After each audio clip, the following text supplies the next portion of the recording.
मेरी आपसे विनती, किसी भी परिस्थिति में राम भैया के आने तक आप अपने चरण इस रेखा से बाहर न रखें।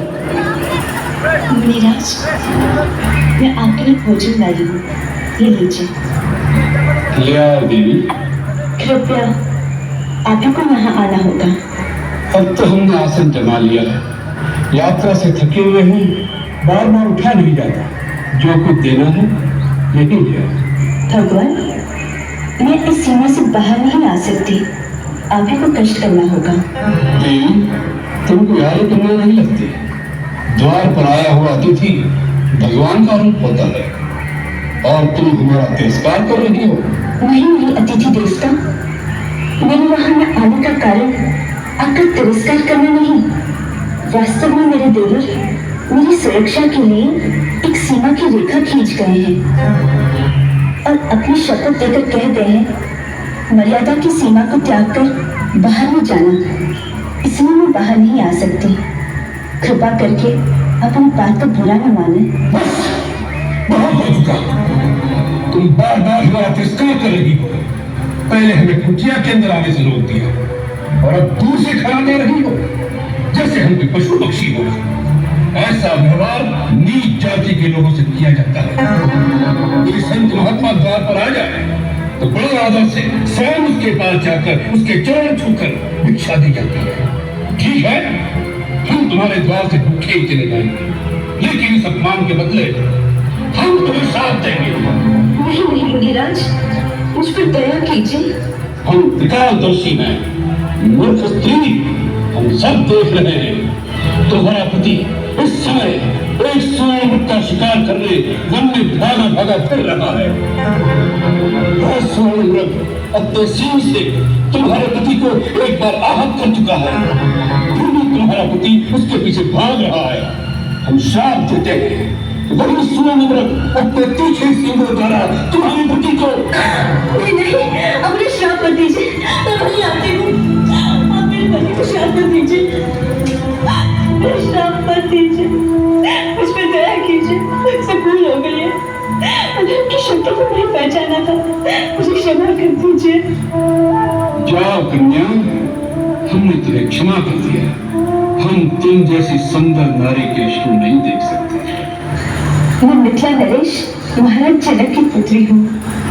मिथिला की राजकुमारी और इस अवस्था में, ये कैसा दुर्दैव है।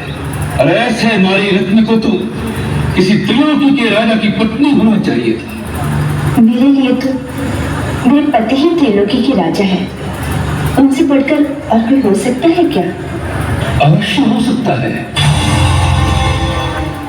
हम तुम्हें बताते हैं। सीते, जिसके नाम से देवता, नाग, किन्नर, असुर, राक्षस अर्थात संसार के संपूर्ण प्राणी थर्रा उठते हैं, तुम तो उस लंकाधिपति रावण की पत्नी हो रही होगी। ऐसे पापपूर्ण वचन कहते हुए तुम्हें लज्जा नहीं आती? कोई महात्मा की वेश में तुम दुरात्मा हो, कौन हो तुम?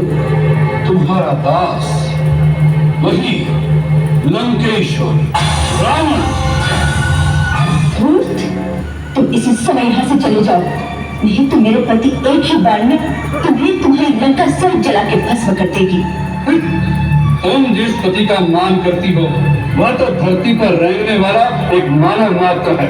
हम जिन राक्षसों के राजा हैं वह तो इन मानवों को फल मूल की भांति अपना आहार समझते हैं। तुम हम लोगों की शक्ति को नहीं जानते। जानती हूँ, तुम्हारा अंत समय आ गया है। यदि प्राण प्यारे हो तो अभी समय है, चला जाए यहाँ से। हमारा ऐसा अपमान करने का साहस आज तक किसी ने नहीं किया, इसका परिणाम जानती हो। और एक पतिव्रता सती की ओर ऐसी कुदृष्टि डालने की मूर्खता भी किसी ने नहीं की होगी, इसका परिणाम जानते हो? तेरा ही नहीं, तेरे सारे कुल का सर्वनाश हो जाएगा। स्त्री एक बार अपनी मर्यादा की रेखा से बाहर आ जाए, फिर उसका वापस जाना असंभव हो जाता है। अब तुम्हें रावण के हाथों कोई नहीं बचा सकता, इसलिए चुपचाप अपनी सुमति से मेरे साथ चलो। लक्ष्मण,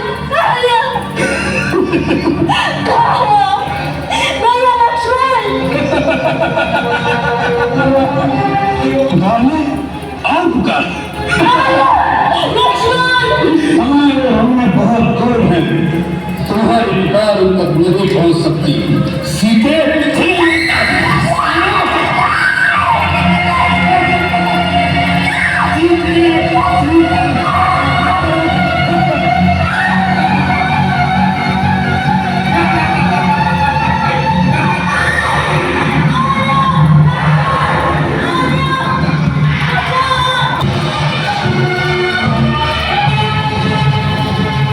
रुको, रुको रावण, रुको। सीते, सीते महाराज, सीते। आपका जनाब, इस पापी रावण से मेरी रक्षा कीजिए। तुम चिंता न करो पुत्री, मेरे जीते जी ये तो मैं नहीं ले जा सकता। रावण, तुम तो बड़े वीर और पराक्रमी कहलाते हो। एक निस्सहाय स्त्री को इस प्रकार चोरों की भांति उठाने का निंदित कर्म तुम्हें शोभा नहीं देता। दूर हो जिठाओ, रावण को शिक्षा देने आए हो। जाओ किसी पेड़ पर बैठ कर आराम करो, मेरे रास्ते में उठाओ, कहीं मुझे क्रोध न आ जाए। पापी, मैं बूढ़ा अवश्य हूँ, परंतु अब भी तुम जैसे अभिमानी का मान भंग कर सकता हूँ। सीता मेरी पुत्रवधू समान है, मैं अपने प्राण देकर भी इसकी रक्षा करूंगा। आज तुम मेरे पंजों से मारा जाएगा।